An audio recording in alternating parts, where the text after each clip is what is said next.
aqui eu vou trazer para vocês que são os 3 pilares que eu trago dentro do meu método CFA. E quais são esses 3 pilares? Primeiro, mapeamento de risco. E o que é um mapeamento de risco? É um diagnóstico preciso da realidade. Vocês, gestores, educadores, antes de começar a agir de forma aleatória no combate ao bullying, é imprescindível fazer esse mapeamento de risco. É imprescindível saber quais são os pontos cegos da sua escola, aquilo que você não consegue enxergar. Até esses dias nós tivemos aula na mentoria e uma das alunas trouxe para mim, Fran, quando eu fiz o mapeamento na minha escola, eu não fazia noção de quantos problemas ocultos tinham dentro da minha escola. Quantas bombas relógios prestes a estourar de situações de bullying eu não enxergava. A partir do mapeamento, você consegue ter uma visão global do problema para que você possa agir direcionado naquele problema. Fran, explica melhor. Vamos lá. Eu fiz um mapeamento, uma análise com os alunos e descobri que eles não fazem ideia do que é bullying. Se os meus alunos não fazem ideia do que é bullying, no pilar da educação, vale muito a pena. Eu vou saber que uma das ações imprescindíveis que eu preciso implementar é uma sensibilização e um letramento para os meus alunos. Mas quais alunos? Eu preciso descobrir, porque uma palestra para um aluno do Fundamental 1 é completamente diferente de uma palestra para um aluno do Fundamental 2. O que eu terei que fazer com o infantil? Fran, infantil sim, o infantil sim, preciso trazer a questão de forma lúdica, mas a questão da empatia, do respeito, da mediação dos conflitos entre as crianças, e tá tudo bem. Eu preciso começar a ter as ações, mas essas ações, quem irá me demonstrar, quem irá direcionar, quem irá ser o norte de quais serão essas ações, é o primeiro ponto aqui do pilar do método CFA, é o mapeamento. Esse mapeamento, ele faz o diagnóstico preciso da realidade e as ações passam a ser pontuais, direcionadas e resolutivas. Eu não fico mais tentando apagar incêndio e eu não fico na tentativa e erro. Vamos chamar um palestrante, fiquei sabendo que um palestrante X é muito famoso. Liga lá, cobra um horror, ele vai ter que pagar um absurdo. Paga, esse palestrante conversa com os alunos, é tudo muito lindo, sai todo mundo muito feliz. Uma semana depois, acontece um caso de bullying, fica igual barata tonta, a equipe sem saber o que fazer. Foi muito linda a palestra, mas não foi efetiva, ela não resolveu um problema que, na verdade, eu nem sabia qual era, porque eu não fiz um mapeamento. Percebam a importância disso? Fran, da onde você tira isso? Isso está na lei. Isso está na Lei 13.185 de 2015 e Lei 14.811 de 2024. Então, quando eu tenho esse mapeamento, eu consigo direcionar as minhas ações de forma assertiva e pontual para aquele problema que eu detectei no meu mapeamento. Outro exemplo que uma das alunas trouxe para mim, nossa, Fran, eu não fazia ideia do problema que existia nos banheiros da minha escola. Através do mapeamento, que eu fiz uma pesquisa com os alunos, descobri que a maioria das intimidações e das violências aconteciam na surdina, porque saibam disso, o bullying ele não é escancarado, ele é um bilhetinho velado, é uma mensagem, é uma forma de olhar, uma maldade ali, tudo muito na surdina, e se você não tiver esse mapeamento, você vai continuar tentando tatear no escuro e implementar ações. Estou trazendo o exemplo dessa aluna, ela entendeu que o banheiro era um lugar de risco, colocou uma pessoa nos intervalos dentro desse banheiro, mitigou um problema que foi trazido através desse mapeamento. Percebam a urgência desses pilares no combate ao bullying? Percebe o motivo da sua equipe estar sobrecarregada? Que muitas vezes os gestores falam assim, nossa, eu estou recebendo muita reclamação dos pais. Aí eu ouvi dizer que a gente tem que documentar, mas eu ouvi dizer também que a gente precisa ter uma roda de conversa. Então vamos fazer o quê? Mapear? Não, mapear não, ninguém está sabendo mapeamento, mas vamos, todos os atendimentos de pai e mãe aqui a gente faz nada, beleza? Beleza, tá bom. E daí, o que a gente faz? Qual é o próximo passo? Não tem. Então fica a equipe sobrecarregada e indo de nada para lugar nenhum. Depois que eu fiz esse mapeamento, o segundo pilar do método CFA que eu trouxe, inclusive no evento Escola Anti-Bullying, é exatamente o plano de intervenção estratégico. O que é esse plano de intervenção estratégico? Cada ação tem um objetivo e um responsável para cuidar dessa ação. Então, efetivamente, esse caso que eu trouxe do banheiro, descobri no mapeamento que precisava de um monitor naquele banheiro, eu tenho um objetivo, colocar uma pessoa nos intervalos nesse banheiro e essa pessoa irá reportar as situações que verificar. E isso tem começo, meio e fim. Olha que importante, descobri que quando eu implementei essa intervenção estratégica, porque o mapeamento me mostrou a necessidade dessa intervenção, houve uma redução nos casos de violência, de reclamação, enfim. É importante para que você consiga visualizar os problemas na sua escola. A sua equipe, quando você tem esse mapeamento e esse plano de intervenção estratégico, a sua equipe sabe quando, como e por que agir. Vocês podem até dar uma olhada depois nas lives que eu fiz, lives de aquecimento, com os meus alunos, pessoas que já implementaram o método CFA, que eles trazem de forma muito clara. Fran, quando eu implementei o método CFA, eu consegui entender, eu fui direcionada, eu percebi o quanto as minhas ações estavam soltas. Fazendo isso, utilizando esse plano de intervenção estratégico, a sua equipe se sente muito mais segura e mais acaba reduzindo o improviso do combate ao bullying e o retrabalho. Por quê? Na mentoria também a minha aluna trouxe, falou, olha, Fran, quando eu começo a receber muito pai e mãe reclamando de situações de bullying, eu já faço um mapeamento, olha que interessante, os pais não estão sabendo sequer o que é bullying, então o que eu preciso fazer? Preciso fazer um plano de ação para ajudar esses pais a compreender a diferença de bullying e conflito. Quando ela implementou esse plano estratégico de uma cartilha para esclarecer para os pais o que é bullying, o que é conflito, quais são os tipos de bullying, como eu devo agir quando meu filho traz situações para mim, os pais pararam de procurar a gestão porque eles estavam seguros, eles estavam muito bem informados. Então percebam quanto é mais leve, diferentemente do que muita gente acredita, que quando eu implemento ações de combate ao bullying é para pesar para a minha equipe. Ai, meu Deus! E combate, até hoje eu vi essa frase. Ai, Fran, por que você usa esse termo combate ao bullying? Não sou eu que trago esse termo. Quem trouxe esse termo para o nosso ordenamento jurídico foi a Lei 13.185 de 2015, que trouxe um programa de combate à intimidação sistemática. Porque quando a gente usa o termo combate, parece que já todo mundo precisa ficar armado porque nós vamos para uma guerra. Não, é um combate à judicialização do bullying, porque eu irei atuar na prevenção. Eu serei assertiva, eu adiantarei a minha intervenção para que essas situações, que muitas vezes são situações cotidianas, corriqueiras, que são conflitos que podem ser conduzidos através de uma mediação, situações de bullying mesmo, que eu não vou mediar, mas eu vou intervir, porque a abordagem do conflito e do bullying é completamente diferente. A minha equipe está preparada, a minha equipe está direcionada, ela sabe efetivamente como agir. Então, eu tenho resultados dessas ações efetivas. Eu não fico desgastando com improvisos e retrabalhos. Então, dito tudo isso, nós temos um mapeamento, que é um primeiro momento onde eu faço uma análise, uma anamnese dos meus problemas. Eu tenho o segundo pilar, que é um plano de intervenção estratégica. Aquilo que eu detectei no meu mapeamento, eu vou implementar ações eficazes para trabalhar aqueles pontos específicos. E quando essas ações que foram implementadas nessa intervenção estratégica derem resultados positivos, eu transformo essas ações em políticas e diretrizes institucionais. Olhem que interessante.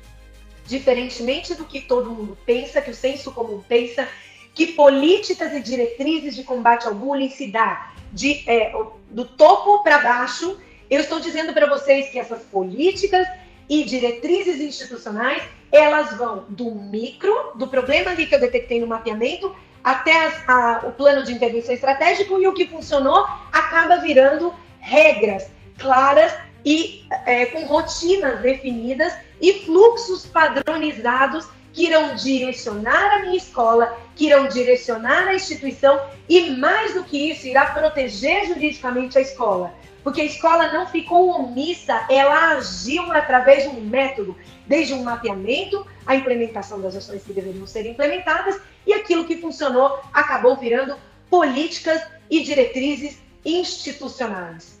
Vocês entenderam? E eu quero que vocês compartilhem aqui no chat para eu entender, para eu saber se ficou claro para vocês essa estrutura de combate ao bullying, essa estrutura que é o diferencial, que a regra de Pareto do combate ao bullying.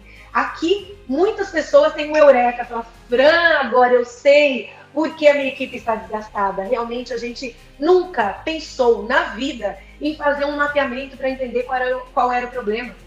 Aí eu fiquei naquele raso, achando que problema a gente resolve a hora que acontecer, até que vem uma ação e até que a escola é condenada. Porque a questão hoje é muito clara. Se acontecer uma situação de bullying na sua escola e você não tiver a comprovação de ações efetivas, contínuas e eficazes, infelizmente a sua escola será condenada. Não é assim, não tô jogando. Quem outro dia falou para mim, você fica instigando os pais a processar a escola. Não, eu estou acordando as escolas para que as escolas se preparem. Porque não é e se acontecer o bullying vai acontecer. O que muda o seu jogo, o que muda se a sua escola será condenada ou não, é a comprovação dessas ações. É a comprovação efetiva dessas estruturas implementadas, essas estruturas que irão garantir não apenas a segurança dos seus alunos, a segurança da comunidade escolar, o alívio do desgaste da sua equipe e também a proteção jurídica da sua escola. Porque tudo isso documentado é trazido para um eventual processo de indenização contra a escola, e você demonstra, imagina, olha, tá aqui, ó, eu tenho mapeamento, eu tenho ações implementadas, eu tenho políticas e diretrizes institucionais que nasceram de uma análise, de um trabalho, de um ano letivo inteiro que nós implementamos. Então percebam, por que é tão penoso essas ações? A gente continua achando que não quero pensar nisso, deixa isso para depois, e estou desgastando a minha equipe, adoecendo os professores, porque a quantidade de mensagens de professores que eu recebo que estão adoecendo,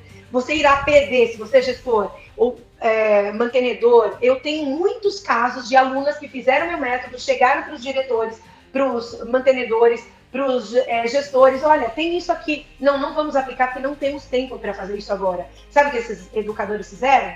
Ela com tudo isso na mão, para implementar na escola, eu estou aqui, eu não trabalho mais. O que elas fizeram? Elas foram oferecer essas informações para outras escolas que acolheram, acataram, estão implementando e mudaram completamente a realidade da escola. Então, além de tudo isso, além de você ficar em risco jurídico de ser processado, você tem que se desgastar porque o bullying vai acontecer e você não vai saber para onde correr, sua equipe está totalmente insegura, adoecida, você irá perder os melhores professores da sua equipe. Isso é um dos efeitos colaterais. E, enfim, que eu quero trazer aqui para vocês também, a estrutura. Eu quero que vocês gravem essa frase. Com essa estrutura de mapeamento, de plano de intervenção, mapeamento, plano de intervenção estratégico e políticas e diretrizes institucionais, essa estrutura, ela representa 20% das ações certas, corretas e que irão produzir 80% de uma proteção legal para a sua escola. Então é a regra de Pareto, é aquilo aplicado na prática. Eu mudo pouca coisa e tenho um ganho absolutamente gigantesco. Eu tenho uma escola preparada e não acreditem em mim, voltem lá nos meus vídeos das lives anteriores, vejam, escutem, percebam o que aconteceu com os educadores, com os gestores que realmente implementaram essas estruturas de combate ao bullying. Temos casos reais e quando eu trago para vocês esses fatos, eu gosto muito de elucidar com jurisprudências, porque o que são jurisprudências? São decisões reiteradas dos nossos tribunais em casos de bullying. Então, não estamos falando de achismo, eu estou trazendo para vocês sobre a perspectiva do judiciário, que o judiciário decide, não com base no achismo também do juiz, ele tem que fundamentar as suas decisões na legislação. Então, quando a gente faz análise de jurisprudência, nós podemos entender como que é a lei sendo aplicada pelo nosso judiciário. Entendendo o movimento da jurisprudência, nós conseguimos direcionar as nossas ações para não cometer os mesmos erros dessas escolas que foram condenadas. Então, um caso aqui, inclusive esse caso eu trouxe no meu perfil, no meu feed do Instagram, e esse caso subiu para o STJ e hoje eu trouxe novamente o que aconteceu e é algo assim surreal. Um aluno que praticava cyberbullying, o autor do cyberbullying foi morto pela vítima do cyberbullying. O menino que sofria cyberbullying pediu ajuda na escola, não teve, isso aconteceu em Minas Gerais, não teve qualquer respaldo da escola.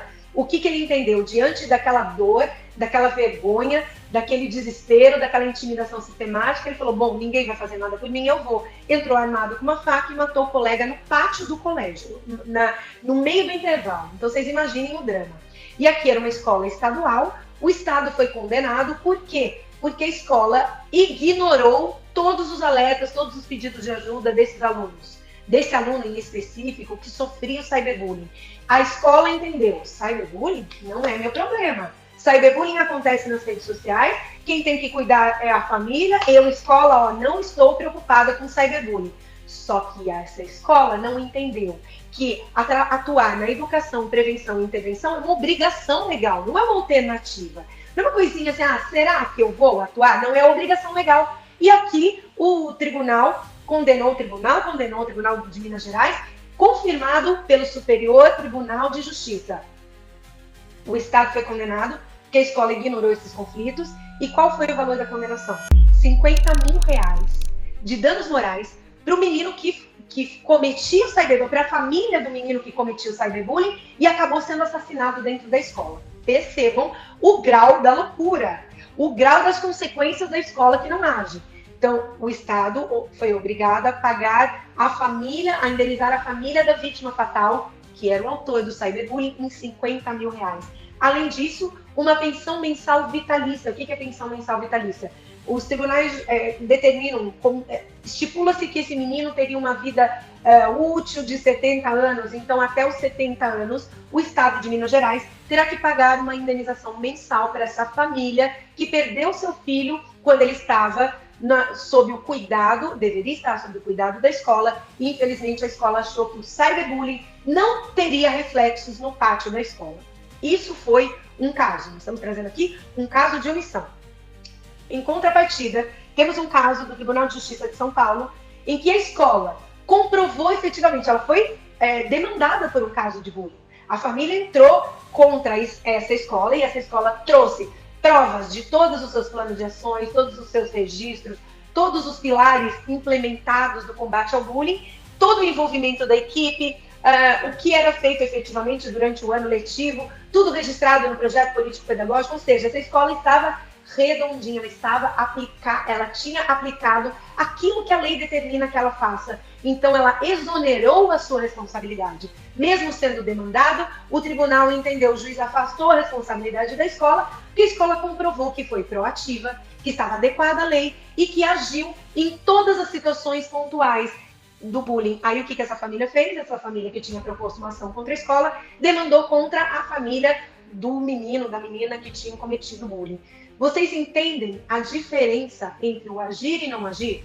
Se até agora a sua escola não agia no combate ao bullying, ela podia ficar tranquila, sabe? Aquela ideia de que até agora não aconteceu nada, não se aplica mais desde de janeiro de 2024, com a Lei 14.811, que criminalizou bullying e cyberbullying. Não dá mais para trazer ideias de que a gente fez alguma coisa sem efetividade é omissão. E omissão é passível de condenação. É simples assim.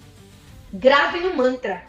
Quem atua na prevenção não paga indenização. Só que ao atuar na prevenção de forma estruturada, não é uma prevenção aleatória, de tentativa e erro, vamos ver o que dá, vamos levando para ver como é que dá, e nós sabemos o resultado. Enfim, não é a perfeição, quero que vocês gravem isso, não é a perfeição das suas ações que evitam a condenação. É a comprovação das estruturas implementadas. Repetindo, não é a perfeição das ações que evita a condenação. É a comprovação da implementação dessas estruturas. Quais são as estruturas? De que a sua escola fez um mapeamento, implementou os planos de ação, tem uma política institucional robusta, eficaz, efetiva, se você trouxer essas provas para uma eventual ação que um aluno, uma família proponha contra a escola, não tem juiz que vá condenar a sua escola. Simples assim. Então, ao invés de a gente reclamar, ai meu Deus, a escola não aguenta mais, é mais essa conta que a escola terá que pagar, E as escolas que estão reclamando e não saíram do lugar serão as escolas que serão condenadas. Isso é fato. E vocês verão isso. O ano passado eu já dizia do tsunami de ações em casos de bullying. E só dei uma olhada no meu feed do Instagram.